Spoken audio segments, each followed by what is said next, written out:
So for today's lesson, we are going to be using the ideal gas law again, but in this case, we're going to change it up a bit and look at how we can apply it to solve for molar mass and for density. And so when we revisit it, we have our normal law here, which looks at PV equals nRT, and we can take that and remember that if we take N, which represents moles, and if we were to ask you to solve for moles, think about it. To get to moles, we take grams and we divide it by molar mass. So if we were to plug that in to our ideal gas law, grams, which is mass, divide by molar mass, and here they're using a capital M for molar mass. I prefer to use a MM for molar mass. You plug that in and then rearrange for, again, MM for molar mass. You can then solve for molar mass. You're just rearranging it so that you have the PV equals M times RT over molar mass. And then you just rearrange for molar mass. That means you'd really just pull that way and pull the PV that way. You end up with MM equals MRT over PV. And if you notice, that's what they have written over here. So that's one way. And then if you know density, we know is mass over volume. Well, that's what we have here. Mass over volume. So you take that part out of it. Oh, and that was supposed to be PV over here. So all they do is take the mass over volume out of it, which if I change my pen color and circle around M over V and get everything over on the other side, you can isolate and you get it to rearrange for density. So these are your two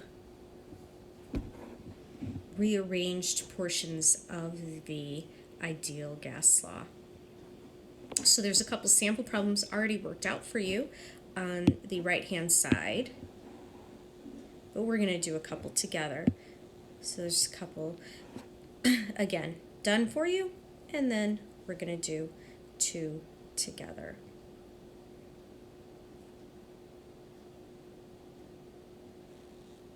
Oops, I didn't want to do that.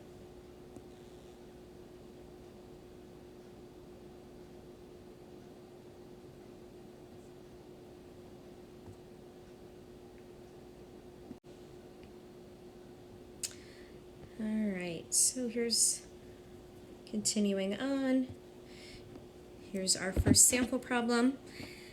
It says, what is the volume of 20 moles of gas at 20 degrees Celsius and 200 kPa? As we analyze here what we are being given and what we're being asked to find. So we have a V, we have an N, a T, and a P. They do not mention molar mass, nor do they mention density. So I'm going to just start off with a table over here, PV and RT. How do I know it's the ideal gas law? Some of you struggled on your quiz the other day, not knowing that when you were using the ideal gas law.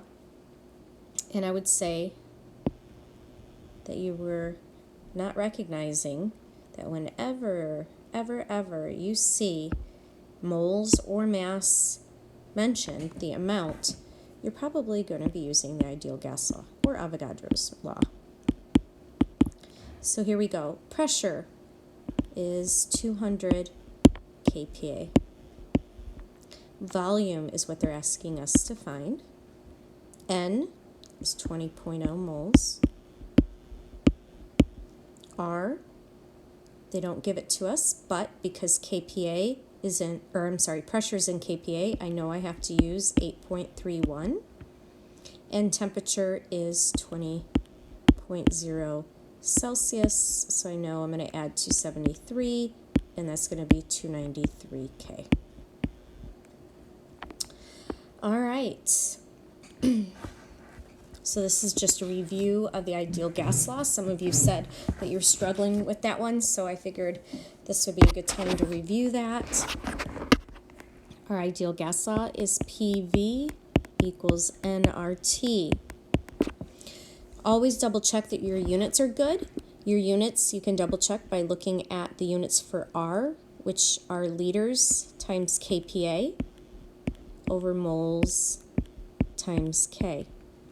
So that means temperature has to be in Kelvin. You should know that by now. N has to be in moles. Volume has to be in liters, which we're going to solve for. And in this case, R has to be in kPa, and they're going to match. We now just plug and chug. Pressure's 200. Volume we're solving for. N is 20.0. R is 8.31. And temperature is 293. Because the V is what we're solving for, we're going to multiply everything on the other side, which is the 20, the 8.31, and the 293. We're going to divide by the 200 to isolate the V. And when we do that, we have 3 sig figs all across the board. So we're going to keep 3, and we get 243. Our unit then for volume is liters. That would be the only liter left, or the only unit left. All right. Our next example problem is how many grams of oxygen. So grams, asking again for an amount. So I know I'm using the ideal gas law here. We have milliliters, which is a unit of volume.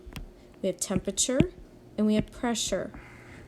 And again, even though they haven't asked for moles, I know that's pretty much moles.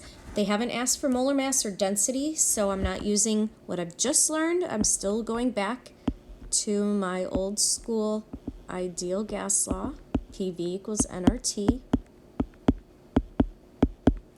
Pressure is 0.250 atmospheres. Volume is 150 milliliters. N, I don't know yet. R, I need to match up with my pressure, which in this case is atmospheres, so I'm going to use 0.0821. And temperature is 25 degrees Celsius, so I add 273, and that makes it 298 K. R is what I'm really looking for, and that will give me moles, and then I can convert that to grams, my fault. So I have PV equals nRT. My pressure is 0.250 atmospheres. Oop, I don't need to put units in here. Now my volume has to be in liters, so that means I have to convert this to liters, so 0.150 liters is what I'm going to use. I cannot leave it in milliliters. Solving for N, R 0.0821, and temperature is 298 K. Solving for N means I get to multiply my 0.250 times my 0.150, divide by 0.0821, and divide by 298. I get an N value of 0.00153, and that's not grams, that's moles of oxygen gas. Then I have to figure out that 1 mole of oxygen gas weighs 32.00 grams, And when I multiply that out, I get a final answer of 0.0490 grams of oxygen. All right, I'm going to stop there and we'll start the next video with the new stuff.